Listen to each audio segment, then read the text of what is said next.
नमस्कार। इस समय आप देख रहे हैं news in India. News in India में आपका स्वागत है। आइए नजर डालते हैं आज की कुछ खास खबरों पर। ताजमहल के टिकट ऑनलाइन खत्म हो जाने के बाद अब पर्यटकों को मायूस नहीं लौटना होगा। नए साल में ताजमहल समेत स्मारकों पर भारतीय पुरातत्व सर्वेक्षण ने नई व्यवस्था की है, जिसके तहत ऑनलाइन टिकट खत्म हो जाने के बाद स्मारकों पर टिकट खिड़कियों के जरिए ऑफलाइन टिकट बेचे जाएंगे। शुक्रवार को आगरा किला, फतेहपुर सीकरी और अकबर का मकबरा, सिकंदरा स्मारक पर दोपहर बाद ऑनलाइन टिकट खत्म होने के बाद काउंटरों से टिकटों की बिक्री शुरू कर दी गई। शनिवार को ताजमहल पर भी 3 टिकट काउंटर खोले गए। नए साल में आगरा आने वाले सैलानियों की बड़ी मुश्किल दूर हो गई। ताजमहल के दीदार के लिए आने वाले सैलानियों को टिकटों की कैंपिंग होने के कारण तब मायूस लौटना पड़ता था, जब वह दोपहर में ताज आने पर सभी ऑनलाइन टिकट बिक्री हो जाती थी। डीएम के आदेश के बाद भारतीय पुरातत्व सर्वेक्षण ने शुक्रवार से टिकट काउंटरों को शुरू करा दिया। आगरा किला पर दोपहर बाद 3:30 बजे ऑनलाइन टिकट खत्म हो गए, जिसके बाद एएसआई ने आगरा किला के गेट के बाहर लगे काउंटर से टिकटों की बिक्री शुरू करा दी। इसी तरह अकबर का मकबरा, फतेहपुर सीकरी में भी नए साल पर सैलानियों की भीड़ उमड़ी। एएसआई ने ताजमहल के लिए 2 दिन पहले ही फतेहपुर मस्जिद में पूरी व्यवस्थाएं पूरी कर ली थी। शनिवार से ताजमहल पर भी ऑफलाइन यानी कि टिकट काउंटरों से टिकटों की बिक्री शुरू करा दी गई। शुक्रवार को किला, सीकरी और सिकंदरा में काउंटर शुरू कर दिए गए। 2 जनवरी से ताजमहल पर 3 काउंटर शुरू कर दिए गए, लेकिन ये काउंटर तब बिक्री करना शुरू करेंगे जब ऑनलाइन सभी टिकट बिक चुके होंगे। ये उन सैलानियों के लिए सुविधा है जो टिकट न मिलने के कारण मायूस लौट जाते थे। समाजवादी पार्टी के मुखिया और उत्तर प्रदेश के पूर्व मुख्यमंत्री अखिलेश यादव ने कहा है कि मैं बीजेपी की कोरोना वैक्सीन को नहीं लगवाऊंगा। मुझे इनकी वैक्सीन पर भरोसा नहीं है। शनिवार को पत्रकारों से बात करते हुए अखिलेश ने भारत सरकार की कोरोना वैक्सीन को बीजेपी का वैक्सीन करार दिया। उन्होंने कहा कि जब हमारी सरकार आएगी तो जनता को मुफ्त में कोरोना का टीका मुहैया कराया जाएगा। बता दें कि आज पूरे देश में कोरोना टीकाकरण के लिए ड्राई रन चल रहा है। ड्राई रन का मकसद टीकाकरण के लिए सरकार की तैयारियों को परखना है, लेकिन इसी बीच आए अखिलेश यादव के बयान ने कोरोना वैक्सीन पर भी एक राजनीतिक बहस छिड़ दी है। देखिए, मैं तो नहीं लगवाऊंगा अभी वैक्सीन। मैंने अपनी बात कह दी, और वो भी बीजेपी लगाएगी उसका भरोसा करूंगा मैं? अरे जाओ भाई। अरे अपनी सरकार आएगी, सबको फ्री वैक्सीन लगेगी। हम बीजेपी का वैक्सीन नहीं लगवा सकते। शनिवार को ही केंद्रीय स्वास्थ्य एवं परिवार कल्याण मंत्री डॉक्टर हर्षवर्धन ने कहा कि पहले चरण में देश भर में लगभग 3 करोड़ लोगों को मुफ्त में कोरोना का टीका लगाया जाएगा। इसमें 1 करोड़ हेल्थ वर्कर और 2 करोड़ फ्रंटलाइन वर्कर शामिल होंगे। साथ ही उन्होंने कहा कि आगामी जुलाई तक 27 करोड़ लाभार्थियों को टीका लगाने की तैयारी है, लेकिन इसके बारे में अभी अंतिम निर्णय नहीं लिया गया है। अखिलेश यादव ने भले ही वैक्सीन को बीजेपी का करार दिया हो, लेकिन केंद्रीय मंत्री डॉक्टर हर्षवर्धन ने लोगों से अपील की है कि वे किसी भी तरह की अफवाहों से बचें। ड्राई रन की प्रगति की समीक्षा करते हुए उन्होंने कहा कि वैक्सीन की सुरक्षा को लेकर किसी अफवाह पर ध्यान न दें, सब कुछ जांच लिया गया है। उन्होंने एक उदाहरण देते हुए कहा कि जब पोलियो के खिलाफ टीकाकरण अभियान शुरू हुआ था तो कई तरह की अफवाहें फैली थी, लेकिन ऐसा कुछ भी नहीं हुआ। भारत की सरकार प्रधानमंत्री नरेंद्र मोदी जी के नेतृत्व में सारे देश के लोगों को कोविड से हर प्रकार की प्रक्रिया के माध्यम से सुरक्षित रखना चाहती है। वैक्सीन का डेवलपमेंट भी उसी प्रक्रिया में से एक प्रक्रिया है।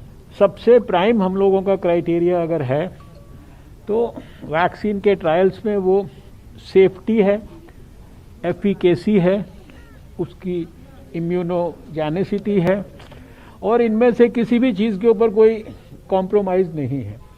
देशवासियों से अपील है कि ये वैक्सीन आपके स्वास्थ्य की रक्षा के लिए है, इसके बारे में कोई भी किसी प्रकार के भी अपने माइंड में मिसकंसेप्शंस ना बना के। सपा एमएलसी आशुतोष सिन्हा ने कहा कि हमें लगता है कि बीजेपी वाले बाद में कह देंगे कि जनसंख्या कम करने के लिए, नपुंसक बनाने के लिए लगा दिया था वैक्सीन। सिन्हा ने कहा कि समाजवादी पार्टी ही नहीं, किसी को भी वैक्सीन नहीं लगवाना चाहिए। सपा सुप्रीमो अखिलेश यादव के कोरोना वैक्सीन पर दिए बयान के बाद अब उनकी पार्टी के नेता आशुतोष सिन्हा ने इस पर विवादित टिप्पणी की है। आशुतोष सिन्हा वाराणसी खंड स्नातक विधानसभा परिषद चुनाव में जीत हासिल कर हाल ही में एमएलसी बने हैं। शनिवार को वो मिर्जापुर में सपा के लोहिया ट्रस्ट पार्टी कार्यालय पर कार्यकर्ताओं की मासिक बैठक में शामिल होने के लिए पहुंचे थे, जहां मीडिया से बात करते हुए उन्होंने ये बयान दिया कि बाद में लोग कह दें कि नहीं जनसंख्या कम करने के लिए, मारने के लिए लगा दिए वैक्सीन, तो आप नपुंसक बना, कुछ भी हो सकता है। तो इसलिए अगर आदरणीय अखिलेश यादव जी ने इस बात को कहा है तो हमें लगता है सिर्फ समाजवादी पार्टी नहीं, पूरे प्रदेश की किसी जनता को वैक्सीन नहीं लगवाना चाहिए। आपको बता दें कि सपा सुप्रीमो अखिलेश यादव ने कोरोना वैक्सीन नहीं लगवाने की बात कही थी। हालांकि बाद में उन्होंने ये भी कहा कि हमें वैज्ञानिकों की दक्षता पर पूरा भरोसा है। देखिए, मैं तो नहीं लगवाऊंगा अभी वैक्सीन, मैंने अपनी बात कह दी, और वो भी बीजेपी लगाएगी उसका भरोसा करूंगा मैं? अरे जाओ भाई, अरे अपनी सरकार आएगी, सबको फ्री वैक्सीन लगेगी। हम बीजेपी का वैक्सीन नहीं लगवा सकते। अब कोरोना वैक्सीन को लेकर यूपी की सियासत गर्मा गई है। डिप्टी सीएम दिनेश शर्मा ने अखिलेश यादव के बयान पर पलटवार करते हुए कहा, देखिए, मैं किसी के बयान पे कोई टिप्पणी नहीं कर रहा हूँ, लेकिन ये बड़ा दुखद है और एक आश्चर्य भी इसमें होता है कि लोग वैक्सीन को भी अब बीजेपी और दूसरे दलों से जोड़कर देखने लगे हैं। मैं समझता हूँ कि ये सोच गलत है और प्रदूषित सोच है। लोगों को तो ये देखना चाहिए कि वैक्सीन के लिए हमारे प्रधानमंत्री ने किस तरीके से मेहनत की है, किस तरीके से प्रयत्न करने के बाद में ये सुखद संदेश यहाँ पर आ रहा है। अब यहाँ पर जब आ रहा है और वो फ्री में सबको मिल सके, इसका प्रबंध केंद्र सरकार और प्रदेश सरकार कर रही है, तो ये एक अचीवमेंट है। अचीवमेंट को सकारात्मक रूप में लेना चाहिए, लेकिन लोग नकारात्मक रूप में इसको भी राजनीति से जोड़ के और देखते हैं, तो ये उनके लिए उचित नहीं है इस जनता के लिए। और सरकार इस बात के लिए कृत संकल्प है कि किसी भी कीमत पर कोरोना के संक्रमण काल का जो भयावह स्वरूप है वो समाप्त हो और लोगों को राहत मिल सके, इसके लिए सरकार काम कर रही है। भाजपा सांसद रवि किशन ने अखिलेश यादव के बयान को कोई ज्यादा तवज्जो नहीं दी, बल्कि कहा कि जो व्यक्ति विदेश में पड़ा हो वो भला ऐसे बयान कैसे दे सकता है। महाराज जी ने जो 11 बजे रोज कोविड की मीटिंग लेते हैं, कल हमारे पास जब चेकिंग हुई 13,000 खाली एक्टिव केस हैं 24 करोड़ की आबादी में। 13,000 खाली एक्टिव केसेस हैं निरंतर, और 1% मौत रेट हो चुका है, 1%। ये यहाँ पर हमारे सारे कोविड के वॉरियर्स ने काम किया, मेडिकल ने, सारे अस्पतालों ने काम किया, निरंतर यशस्वी प्रधानमंत्री जी के पथ पर हम लोग चलते गए, डे एंड नाइट काम किया। इस वक्त मैं गोरखपुर में हूँ, निरंतर यहाँ 22-24 केस रोज आते हैं। एक्टिव केस 13,000 पूरे उत्तर प्रदेश में है। ये पूज्य योगी महाराज जी की जीत है, यशस्वी प्रधानमंत्री जी के रास्ते पर हम लोग चलते हुए इस देश को बचा रहे हैं। जहाँ की लंदन स्ट्रेन के वजह से लॉकडाउन की तरफ चला गया, अमेरिका अभी तक पीड़ित है, यूरोप पीड़ित है, भारत इतना बड़ा देश, 135 करोड़ की आबादी, हम लोगों ने कोरोना को मात दी ऑलरेडी। जहां पर उत्तर प्रदेश में सिर्फ 1% मौत का रेट है। तो अखिलेश यादव जी को सोचना चाहिए, कथनी कैसे क्या बोलें। इतने बड़े नेता हैं, मुख्यमंत्री के सीट पर बैठे थे, इतने बड़े पिता के पुत्र हैं, फॉरेन कंट्री में पढ़ के हमको नहीं समझ में आया कि वो फॉरेन में ऑस्ट्रेलिया में पढ़े तो वहाँ क्या पढ़े। वहीं वैक्सीन को लेकर DCGI के डायरेक्टर ने साफ शब्दों में कहा कि इसके कोई साइड इफेक्ट नहीं है सर इसके साइड इफेक्ट्स भी बहुत बताए जा रहे हैं सर, ये सही है क्या? ना ना ना ना साइड इफेक्ट है। देखो एक बात पे पूरा हाँ। आप श्योर रहिए हाँ। कि किसी में भी सेफ्टी का कंसर्न होगा, थोड़ा भी कंसर्न होगा तो हम उसको कभी अप्रूव नहीं करेंगे। कुल मिला के ये सेफ है ऑफ कोर्स 110 कोई साइड इफेक्ट नहीं है। 100 साइड इफेक्ट थोड़े बहुत तो होते हैं, पर वो जो जैसे छोटी मोटी साइड पे पेन होना, थोड़ा सा फीवर होना, थोड़ी सी एलर्जी होना, ये तो हर वैक्सीन में होता है। लेकिन सर लोग ये कह रहे हैं कि इम्पोर्टेंट हो जाएंगे, ये भी सही है क्या? अरे ये तो बहुत ही बकवास है। Thank you. आगरा के थाना ताजगंज के गांव करबना निवासी युवक पवन कुमार यादव की मौत के बाद हुए बवाल में डीजीपी ने सख्त कार्रवाई के आदेश दिए हैं। चौकी फूकने वालों के खिलाफ रासुका यानी कि राष्ट्रीय सुरक्षा कानून के अंतर्गत कार्रवाई करने की तैयारी कर ली गई है। इसके लिए मुख्य आरोपियों को चिन्हित किया जा रहा है। गैंगस्टर की भी कार्रवाई की जाएगी। नुकसान की भरपाई के लिए संपत्ति जब्तीकरण की कार्रवाई भी की जाएगी। आपको बता दें कि 31 दिसंबर 2020 की सुबह गांव करबना का पवन कुमार ट्रैक्टर ट्राली में बालू लेकर गांव की तरफ जा रहा था। आरोप है कि रास्ते में तोरा चौकी के सिपाहियों ने ट्रैक्टर रोकने का प्रयास किया, लेकिन पवन ने ट्रैक्टर भगा दिया। इस कारण रास्ते में ट्रैक्टर पलट गया। ट्रैक्टर पलटने से पवन की मौके पर ही मौत हो गई। घटना के बाद गांव के लोग आ गए। शांति मांगलिक अस्पताल के सामने जमकर बवाल कर दिया। पुलिसकर्मियों से मारपीट की। बाद में तोरा चौकी पर पहुंचकर आग लगा दी। वाहनों को फूंक दिया गया। पुलिसकर्मियों और अधिकारियों पर जमकर पथराव किया। घटना में थाना ताजगंज के प्रभारी निरीक्षक नरेंद्र कुमार सहित 4 को निलंबित कर दिया गया था, जबकि पूरी चौकी लाइन हाजिर कर दी गई थी। एसएसपी बबलू कुमार ने बताया कि बवाल और आगजनी के मामले में 2 मुकदमे दर्ज किए गए हैं। इनमें 14 आरोपियों को गिरफ्तार करके जेल भेजा जा चुका है। अन्य आरोपियों की गिरफ्तारी के लिए दबिश दी जा रही है। बवाल के पीछे कुछ प्रमुख लोग भी शामिल थे, उन्हें चिन्हित करने का काम चल रहा है। एसएसपी ने बताया कि आरोपियों पर राष्ट्रीय सुरक्षा कानून के अंतर्गत कार्रवाई की जाएगी। इस कारण जमानत मिलने पर भी वो 1 साल तक जेल से बाहर नहीं आ सकेंगे। तोरा चौकी पर बवाल के चलते 1 घंटे तक फतेहाबाद मार्ग बाधित रहा था। उस समय पुलिस को यातायात डाइवर्ट करना पड़ा था। होटलों के गेट भी बंद हो गए थे। पर्यटक बाहर नहीं आ सके थे। आसपास के लोग भी दहशत में थे। भय का माहौल था। ये रासुका तब लगाई जाती है जब जेल में बंद आरोपी अपने जमानत के लिए प्रार्थना पत्र दाखिल करते हैं। आगरा में प्रॉपर्टी डीलर हरेश पचौरी की हत्या का मुख्य आरोपी भानु प्रताप के समर्पण के बाद परिजनों का पुलिस से भरोसा उठ गया है। उन्होंने भानु प्रताप यानी कि बीपी के पुलिस से साठगांठ करके समर्पण में सफल होने का आरोप लगाया। परिजनों का कहना है कि पुलिस कार्रवाई पर भरोसा नहीं है। परिजनों ने भूख हड़ताल का ऐलान कर दिया। हालांकि एसएसपी बबलू कुमार के आश्वासन के बाद भूख हड़ताल खत्म कर दी। परिजनों ने शनिवार को घर के बाहर धरना प्रदर्शन कर विरोध जताया। हरेश पचौरी की हत्या 19 दिसंबर को राजपुर चुंगी चौराहे पर कर दी गई थी। हत्याकांड में नगला कली निवासी विष्णु प्रकाश रावत, भानु प्रताप उर्फ बीपी और सुनील रावत के नाम सामने आए हुए थे। 1 सप्ताह पहले पुलिस ने हत्याकांड का खुलासा किया। विष्णु रावत और सुनील रावत को गिरफ्तार कर जेल भेज दिया, जबकि बीपी हाथ नहीं आया। उसकी गिरफ्तारी के लिए पुलिस दबिश देने का दावा कर रही थी, लेकिन शुक्रवार को बीपी कोर्ट पहुंचा था। उसने 1 साल पुराने मामले में समर्पण कर दिया। उसके खिलाफ गाली गलौज, जान से मारने की धमकी में चार्जशीट लगी थी। बीपी के समर्पण के बाद पुलिस की सक्रियता पर सवाल उठ रहे हैं। मृतक के भतीजे राहुल पचौरी ने बताया कि हत्याकांड में मुख्य आरोपी बीपी के खिलाफ कई मुकदमे दर्ज हैं। इनमें जानलेवा हमले के भी हैं। हत्याकांड में पुलिस भी उसकी गिरफ्तारी के लिए दबिश का दावा कर रही थी, मगर उसने आत्मसमर्पण कर दिया। इससे पुलिस से साठगांठ होना साफ नजर आ रहा है, क्योंकि पूर्व के मुकदमों में भी फाइनल रिपोर्ट पुलिस लगा चुकी है। कभी सख्त कार्रवाई नहीं हुई।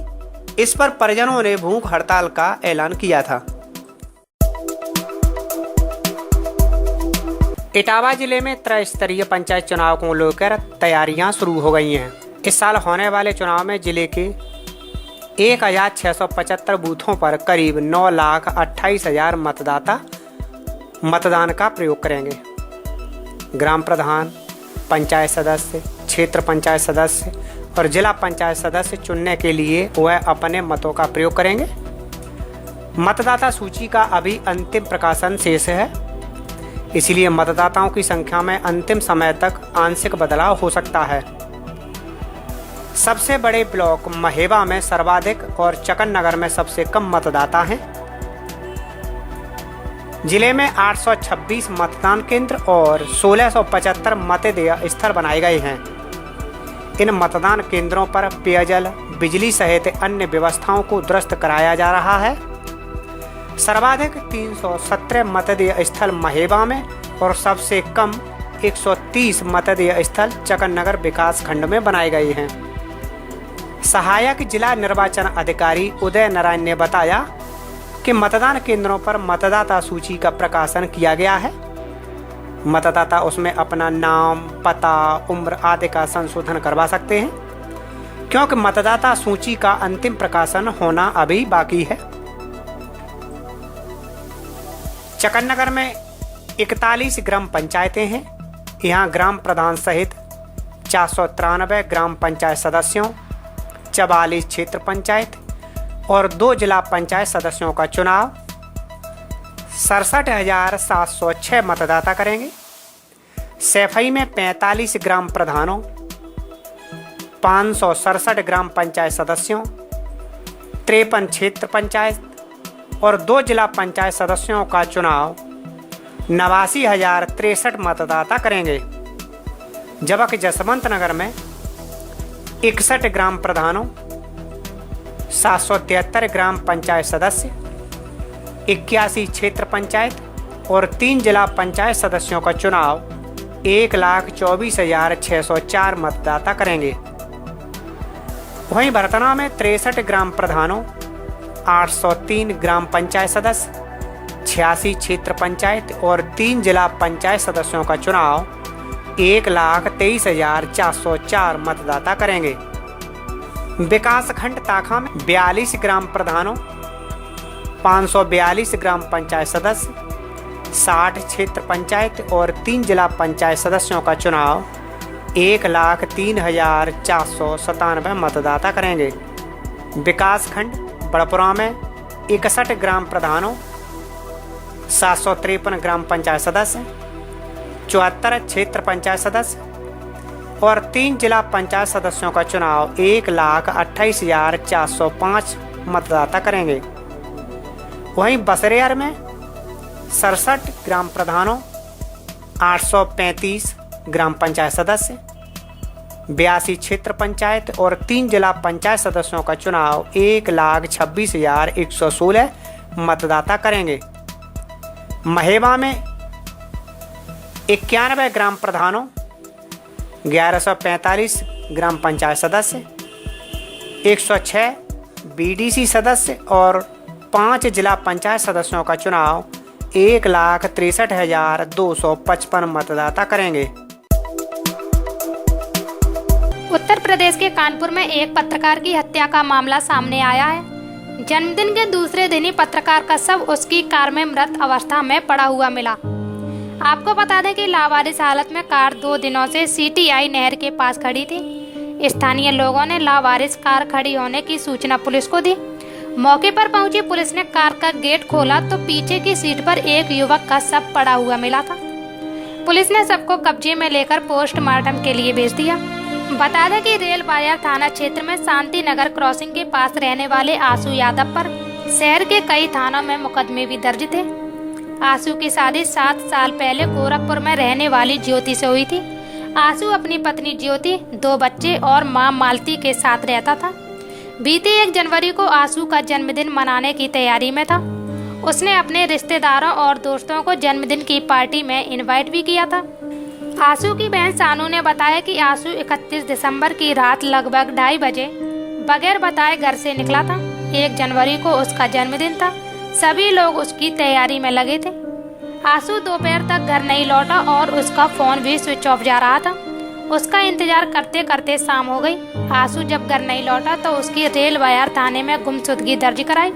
शनिवार को उसका शव बर्रा थाना क्षेत्र पर धर्मेंद्र नगर CTI नहर के पास कार में मिला। मौत की खबर मिलते ही घर में कोहराम मच गया।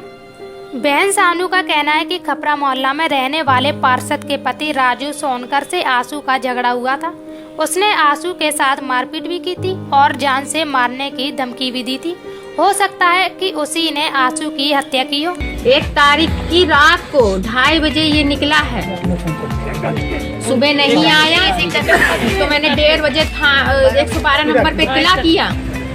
फिर इसका मैंने जब फोन मिलाते रहे फिर 950 वाले नंबर पे उन लड़कों ने फोन उठाया, हेलो कहीं रख दे। फिर 4:30 बजे फिर उस फोन को 4:30 बजे सुबह उसी दिन उसी रात वो शाम को 4:30 बजे हमने फिर फोन मिलाया, 2 लड़कों की आवाज जी। उन्होंने तुरंत फोन काट दिया। फिर उस टाइम से कोई फोन नहीं। इसकी इत्तला आपने पुलिस को दी? फिर हमने तुरंत हम वो फोन लेके हम चौकी पहुँचे दरोगा के पास। हमने कहा इस नंबर पे इस लड़के ने कौन सी चौकी पहुंची? थाना फुलगंज चौकी पे। पुलिस द्वारा कोई कार्रवाई की गई उसके बाद? इसकी 75 नंबर की कॉल डिटेल निकल गई थी। वो जो कॉल निकालने वाले जो सबरान पे बैठे थे वो देने बहुत खिरखिरा रहे थे।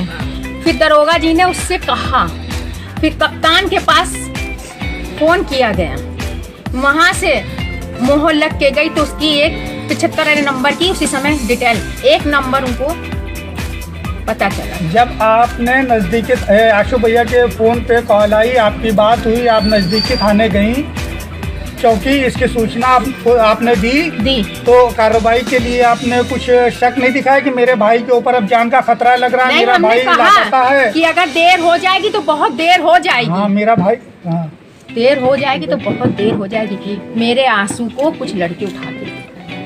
DIG डॉक्टर प्रीतिंदर सिंह ने बताया कि किसी व्यक्ति का फोन आया था कि एक कार लावारिस हालत में खड़ी है। कार में एक स्टिकर लगा था जिसमें मृतक का नाम और मोबाइल नंबर लिखा था। कार के अंदर आंसू की बॉडी मिली है। पोस्टमार्टम रिपोर्ट के बाद ही मौत की वजह स्पष्ट हो पाएगी। देखिए, बर्रा थाने पे ये सूचना दी गई थी कि यहाँ एक लावारिस में कार खड़ी है। तो बर्रा पुलिस जब यहाँ पे पहुंची तो उन्होंने, क्योंकि ये संज्ञान में था सबके कि एक आशु यादव नाम के लड़के की गुमशुदगी रेल बाजार थाने में दर्ज की गई है और उसकी तलाश की जा रही है। तो बर्रा पुलिस जब यहाँ पे आई, उन्होंने गाड़ी देखी, गाड़ी पे काफ़ी पोस्टर्स भी लगे हुए हैं। उस बेसिस पे उन्होंने रेल बाजार थाने को इन्फॉर्म किया। तो ये संज्ञान में आया कि ये आशु की गाड़ी है जिसकी गुमशुदगी 1 तारीख को वहाँ लिखी गई और उनके परिजनों ने बताया था कि 31 की रात मतलब 1 की सुबह लगभग 2:30 बजे के आसपास वो अपने घर से गया था और उसके बाद जब नहीं लौटा, काफ़ी दोपहर तक नहीं लौटा, तो उन्होंने रेल बाजार थाने पर सूचना दी, जिसके संदर्भ में वहाँ गुमशुदगी मिसिंग रिपोर्ट दर्ज की गई और उसके बाद उसकी बाकी जो सूचना एकत्र करनी शुरू की पुलिस ने। तो CDR या किसी से बातचीत या किसी से मिलना, आना जाना, वो सारी चीज़ें पूछताछ पुलिस के द्वारा की जा रही थी। तब तक ये वाली सूचना आई। तो ये दोनों घटनाक्रम किस तरह से घटना हुई है, इसके लिए 3 टीमें हमारी पुलिस की लगी हैं। जो CCTV फुटेजेस हैं वो निकाले जा रहे हैं, जो CDR है वो निकाली जा रही, और यहाँ पे बॉडी को देख के प्रथम दृष्टा जो हमारी फॉरेंसिक की टीम है उसने यही बताया है कि लग रहा है कि स्ट्रैंगुलेशन हुई है, लेकिन बाकी सारी चीज़ें पोस्टमार्टम में क्लियर होंगी, पंचायतनामा पोस्टमार्टम में क्लियर होंगी। हमारा प्रयास है पुलिस टीमों का, तो चाहे वो फॉरेंसिक की टीम है, सर्वेलेंस की टीम है और सिविल पुलिस की टीम है, कि इस पूरे घटनाक्रम को हम जल्द से जल्द वर्कआउट करें और जो भी अगर इसमें कोई कल्प्रिट्स हैं उनके खिलाफ सख्ती से कार्रवाई की जाए, उनकी पहचान की जाए, उनकी अरेस्टिंग की जाए और उनके खिलाफ सख्ती से कार्रवाई की जाए। नए कृषि कानूनों के खिलाफ दिल्ली के बॉर्डर पर डटे किसान किसी भी कीमत पर पीछे हटने को तैयार नहीं हैं। कड़ाके की ठंड के बीच अब बारिश भी उनके सब्र का इम्तिहान ले रही है। लगातार 2 दिनों से हो रही बारिश की वजह से किसानों को खासी दिक्कतों का सामना करना पड़ रहा है। हालांकि इन सब के बावजूद किसान डिगे नहीं हैं और किसान संगठनों ने अपनी मांगों को लेकर सरकार को अल्टीमेटम भी दिया है। दिल्ली के अलग अलग बॉर्डर पर डटे किसानों के लिए उस समय समस्या खड़ी हो गई जब सुबह बारिश फिर से होने लगी, बारिश से खुद को बचाने के लिए कुछ किसान भागकर टेंट के नीचे पहुंचे तो कुछ ट्रॉली के नीचे छिप गए। कड़ाके की ठंड के बीच हुई बारिश ने ठिठुरन और बढ़ा दी है। कुछ किसानों ने बारिश में भीगते हुए सरकार से कानून को वापस लेने की मांग की।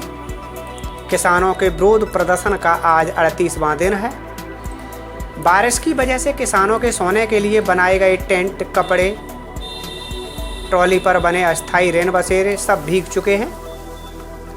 बारिश और ठंड के बीच गाजीपुर दिल्ली यूपी बॉर्डर पर किसानों का धरना जारी है। एक प्रदर्शनकारी किसान ने कहा कि हम अपने परिवार से दूर ऐसे कठोर मौसम में सड़कों पर रह रहे हैं। हमें उम्मीद है कि सरकार हमारी मांगों को मान लेगी। इतनी की बारिश जो है वो हमारे किसानों के लिए कोई मुसीबत नहीं है, क्योंकि किसान तो सदा ही इतनी की बारिश में रहता है। इस बारिश की हमारे को कोई भी चिंता नहीं है, कोई ऐसी बात नहीं है कि इस बारिश हमारे को डरा देगी ऐसा वैसा। किसान तो सदा ही पैरों से नंगा तो सिर से नंगा रहता है, क्योंकि किसान जिंदगी में इनको तो गवर्नमेंट ने कभी भरपेट भोजन दिया ही नहीं। दिल्ली से सटे गाजियाबाद में रविवार को बारिश की वजह से शमशान घाट की छत गिरने से एक बड़ा हादसा हो गया। हादसे में तकरीबन 1.5 दर्जन लोग छत के नीचे दबे बताए जा रहे हैं। मौके पर जिला प्रशासन के अलावा एनडीआरएफ की टीम भी रेस्क्यू के लिए पहुंच गई। गाजियाबाद जिलाधिकारी अजय शंकर पांडे ने हादसे में 18 लोगों की मौत की पुष्टि की है। सभी घायलों को जिला अस्पताल में भर्ती कराया गया है। घटना के बाद पूरे इलाके में हड़कंप मच गया। बता दें कि आज सुबह से दिल्ली एनसीआर में बारिश हो रही है। घटना मुरादनगर थाना क्षेत्र की है, जहां एक शमशान में वृद्ध की मौत होने के बाद अंतिम संस्कार में पहुंचे लोगों के ऊपर छत भर कर गिर गई। इस हादसे में करीब 18 लोगों की मौत हो गई और कई लोग शमशान घाट के छत के नीचे दबकर घायल हो गए। मुख्यमंत्री योगी आदित्यनाथ ने छत गिरने की घटना का संज्ञान लिया। उन्होंने घटना में लोगों की मृत्यु पर गहरा शोक व्यक्त किया है। उन्होंने दिवंगत आत्मा की शांति की कामना करते हुए मृतकों के शोक संतप्त परिजनों के प्रति अपनी संवेदना व्यक्त की। मुख्यमंत्री ने इस हादसे में मृतकों के परिजनों को 2 लाख रुपए की आर्थिक सहायता प्रदान करने के निर्देश दिए हैं। उन्होंने मंडलायुक्त मेरठ और एडीजी मेरठ जोन को घटना के संबंध में रिपोर्ट प्रस्तुत करने के भी निर्देश दिए हैं। दिल्ली से सटे गाजियाबाद में रविवार को बारिश की वजह से शमशान घाट की छत गिरने से एक बड़ा हादसा हो गया। हादसे में तकरीबन 1.5 दर्जन लोग छत के नीचे दबे बताए जा रहे हैं। मौके पर जिला प्रशासन के अलावा एनडीआरएफ की टीम भी रेस्क्यू के लिए पहुंच गई। गाजियाबाद जिलाधिकारी अजय शंकर पांडे ने हादसे में 18 लोगों की मौत की पुष्टि की है। सभी घायलों को जिला अस्पताल में भर्ती कराया गया है। घटना के बाद पूरे इलाके में हड़कंप मच गया। बता दें कि आज सुबह से दिल्ली एनसीआर में बारिश हो रही है। घटना मुरादनगर थाना क्षेत्र की है, जहां एक शमशान में वृद्ध की मौत होने के बाद अंतिम संस्कार में पहुंचे लोगों के ऊपर छत भर कर गिर गई। इस हादसे में करीब 18 लोगों की मौत हो गई और कई लोग शमशान घाट के छत के नीचे दबकर घायल हो गए। मुख्यमंत्री योगी आदित्यनाथ ने छत गिरने की घटना का संज्ञान लिया। उन्होंने घटना में लोगों की मृत्यु पर गहरा शोक व्यक्त किया है। उन्होंने दिवंगत आत्मा की शांति की कामना करते हुए मृतकों के शोक संतप्त परिजनों के प्रति अपनी संवेदना व्यक्त की। मुख्यमंत्री ने इस हादसे में मृतकों के परिजनों को 2 लाख रुपए की आर्थिक सहायता प्रदान करने के निर्देश दिए हैं। उन्होंने मंडलायुक्त मेरठ और एडीजी मेरठ जोन को घटना के संबंध में रिपोर्ट प्रस्तुत करने के भी निर्देश दिए हैं। जिलाधिकारी और वरिष्ठ पुलिस अधीक्षक गाजियाबाद मौके पर हैं, राहत कार्य कर रहे हैं और मैंने उन लोगों से स्पष्ट कर दिया है कि राहत कार्य में घायलों को तत्काल उपचार कराने के साथ ही इस पूरी घटना की रिपोर्ट वे तत्काल प्रदेश शासन को उपलब्ध करवा दें, जिससे इस दुखद घटना के पीछे के कारणों को जाना जा सके और इसमें जिम्मेदारों की जवाबदेही भी सुनिश्चित की जा सके। घटना अत्यंत दुखद है। मेरे जो संतप्त परिजन हैं उनके प्रति पूरी संवेदना है। जो घायल हैं उनके शीघ्र स्वास्थ्य की भी कामना मैं करता हूं और राज्य सरकार सभी पीड़ित परिवारों के साथ पूरी मजबूती के साथ खड़ी है। हर संभव सहायता उन पीड़ित परिवार वालों को राज्य सरकार करेगी। केंद्र सरकार के 3 कृषि कानूनों के विरोध में पंजाब के होशियारपुर में कुछ लोगों ने भाजपा नेता के घर के बाहर गोबर से भरी ट्रैक्टर ट्राली पलट दी, जिसके बाद मुख्यमंत्री अमरिंदर सिंह को नए कृषि कानूनों के खिलाफ प्रदर्शन कर रहे किसानों को चेताना पड़ा कि वे कानून अपने हाथों में न लें। सीएम ने कहा कि प्रदर्शन के नाम पर किसी का भी उत्पीड़न बर्दाश्त नहीं किया जाएगा। आपको बता दें कि कुछ लोगों ने हरियाणा में पंजाब के पूर्व मंत्री तीक्षण सूद के घर के बाहर ट्रॉली में भरा गोबर बिखेर दिया था। माना जा रहा है कि ये लोग किसान थे। उन्होंने किसानों के प्रति केंद्र के कथित उदासीन रवैये के खिलाफ नारेबाजी भी की। इसके बाद सूद के नेतृत्व में भाजपा कार्यकर्ताओं ने राय बहादुर जोधमल रोड पर धरना दिया और गोबर फेंकने वालों के खिलाफ कार्रवाई की मांग की। इस बीच पंजाब भाजपा प्रमुख अश्विनी कुमार शर्मा ने घटना की निंदा की। उन्होंने कहा कि किसानों के रूप में आए कुछ शरारती लोगों ने सूद के आवास पर हमला कर दिया है और ऐसा सिर्फ राज्य की शांति और भाईचारे को बाधित करने के लिए किया गया है। पंजाब के मुख्यमंत्री अमरिंदर सिंह ने घटना का कड़ा संज्ञान लिया और कहा कि निजता पर हमले से किसानों के आंदोलन का नाम और मकसद खराब होगा। उन्होंने किसानों को चेताया कि वे किसान अधिकारों के लिए अपनी लड़ाई में कानून को हाथों में न लें। केंद्रीय औषधि मानक नियंत्रण संगठन की कोरोना पर विषय विशेषज्ञ समिति ने कोविशील्ड के बाद भारत बायोटेक के स्वदेशी रूप से विकसित कोविड-19 वैक्सीन कोवैक्सीन के भी सीमित आपातकालीन उपयोग की अनुमति देने की सिफारिश की है। अब इसे अंतिम रूप मंजूरी के लिए भारत की दवा नियामक संस्था DCGI के पास भेजा गया है, जो कि जल्द ही आपातकालीन इस्तेमाल की मंजूरी दे सकती है। इसके अलावा अहमदाबाद की कैडिला हेल्थ केयर लिमिटेड की ओर से बनाई जा रही वैक्सीन के तीसरे चरण के क्लिनिकल ट्रायल प्रोटोकॉल की अनुमति दी गई है। देश में 4 कंपनियां कोवैक्सीन विकसित करने के काम में सबसे आगे। आज भारत शायद एक देश है कि जहां 4 वैक्सीन्स लाइन में तैयार हो रहे। एक कल मान्यता मिली है इमरजेंसी प्रयोग के लिए सीरम के कोविशील्ड को, फिर भारत बायोटेक का आ रहा है, झाइडेक बायोटेक का है, और रशिया का जो स्पुतनिक आया है उसका भी हेटेरो कंपनी कर रही है। तो पूरी व्यवस्था देश भर में, उसका कोल्ड स्टोरेज की व्यवस्था, उसके ड्राई रन की व्यवस्था, आज पूरे देश भर में ड्राई रन हो रहा है। और केंद्र सरकार ने टीकाकरण अभियान के पहले चरण में लगभग 3 करोड़ लोगों का टीकाकरण करने की योजना बनाई है। इसमें 1 करोड़ हेल्थ केयर वर्कर्स के साथ 2 करोड़ फ्रंट लाइन वर्कर्स हैं। इसके बाद 27 करोड़ बुजुर्गों को टीकाकरण में प्राथमिकता दी जाएगी। धीरे धीरे देश की बाकी लोगों के लिए वैक्सीन उपलब्ध होगी। केंद्रीय स्वास्थ्य मंत्रालय ने कोविड-19 वैक्सीन वितरण की निगरानी, डाटा रखने और लोगों को वैक्सीन लगवाने के लिए पंजीकृत करवाने के लिए कोविन नाम से एक ऐप बनाया है। भारत में कोरोना वैक्सीन टीकाकरण अभियान की तैयारी पूरी कर ली गई है। वैक्सीनेशन शुरू होने की तारीख के ऐलान से पहले ड्राई रन के जरिए देश भर में प्रक्रियाओं को परखा गया। दिल्ली में पूर्वाभ्यास का जायजा लेने पहुंचे केंद्रीय स्वास्थ्य मंत्री डॉक्टर हर्षवर्धन ने कहा कि सरकार टीकाकरण के लिए तय दिशा निर्देशों के साथ किसी तरह का समझौता नहीं करेगी। देश भर में करीब 116 जिलों में 259 जगहों पर आज कोविड-19 वैक्सीन के लिए ड्राई रन हुआ। देश के सभी राज्यों और केंद्र शासित प्रदेशों में कोरोना वैक्सीन का ड्राई रन किया गया।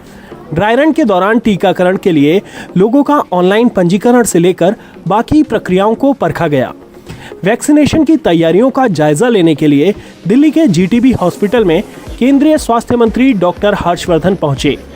उन्होंने बताया कि टीकाकरण अभियान के लिए सरकार ने हर स्तर पर तैयारियां और प्रशिक्षण कराया है।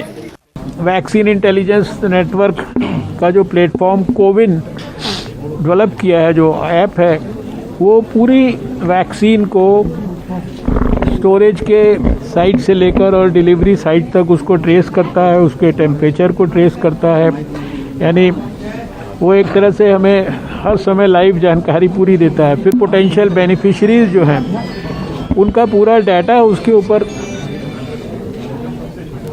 अपलोडेड है।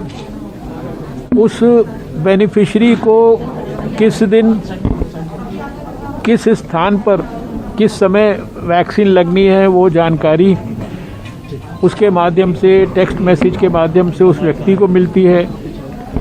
वैक्सीन मिलने के बाद वो सारी चीज़ें उस प्लेटफॉर्म पर एंटर होती हैं।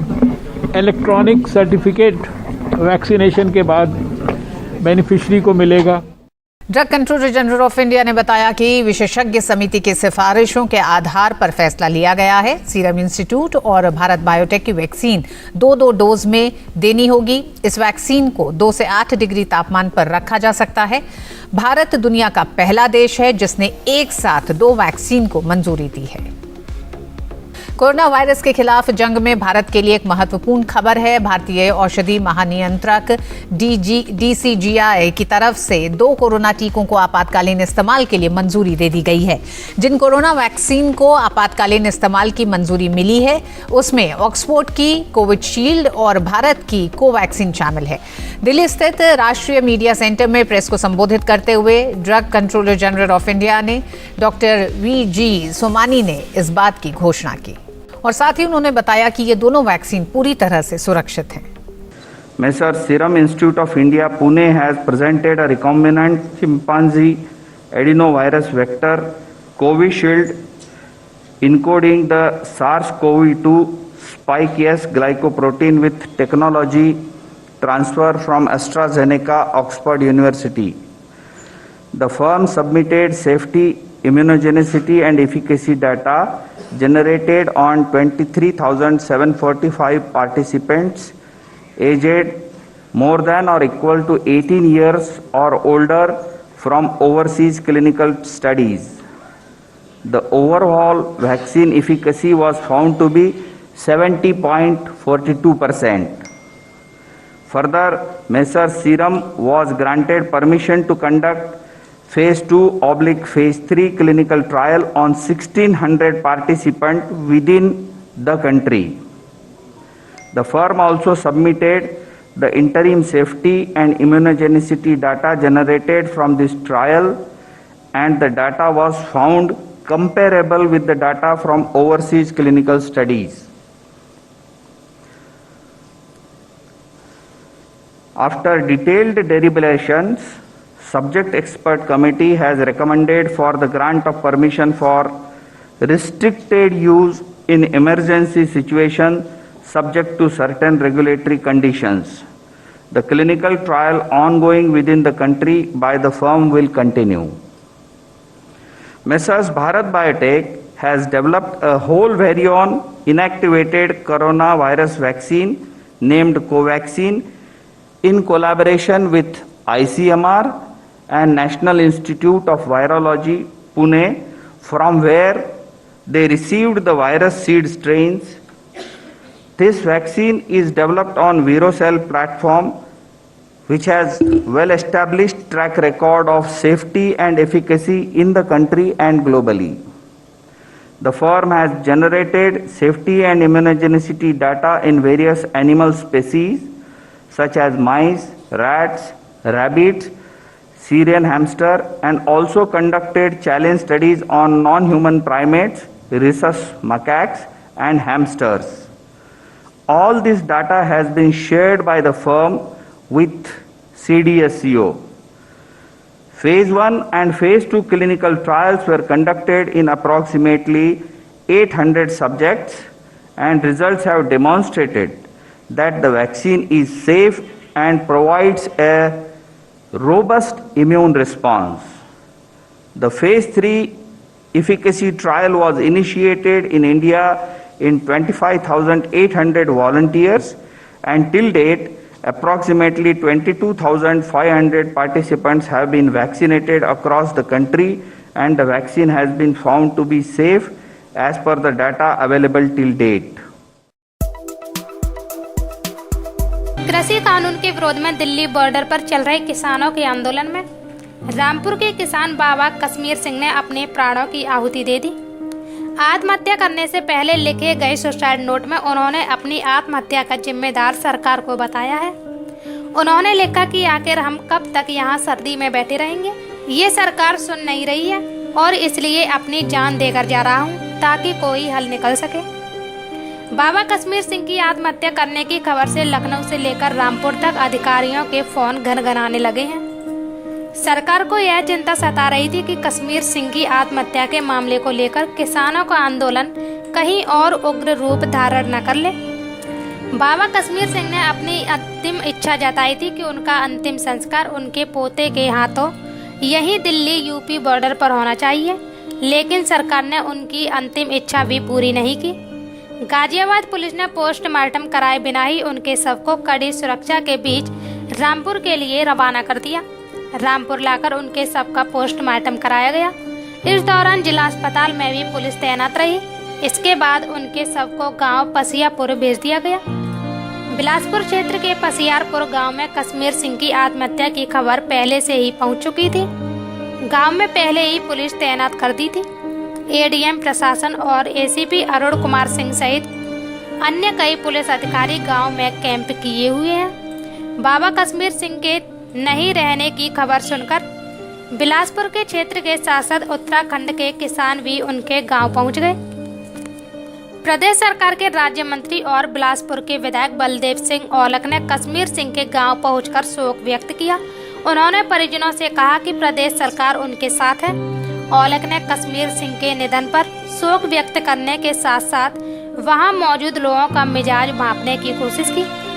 कश्मीर सिंह का शव रामपुर पहुंचने के बाद की स्थिति पर लखनऊ में बैठे अधिकारी पल पल की जानकारी लेते रहे।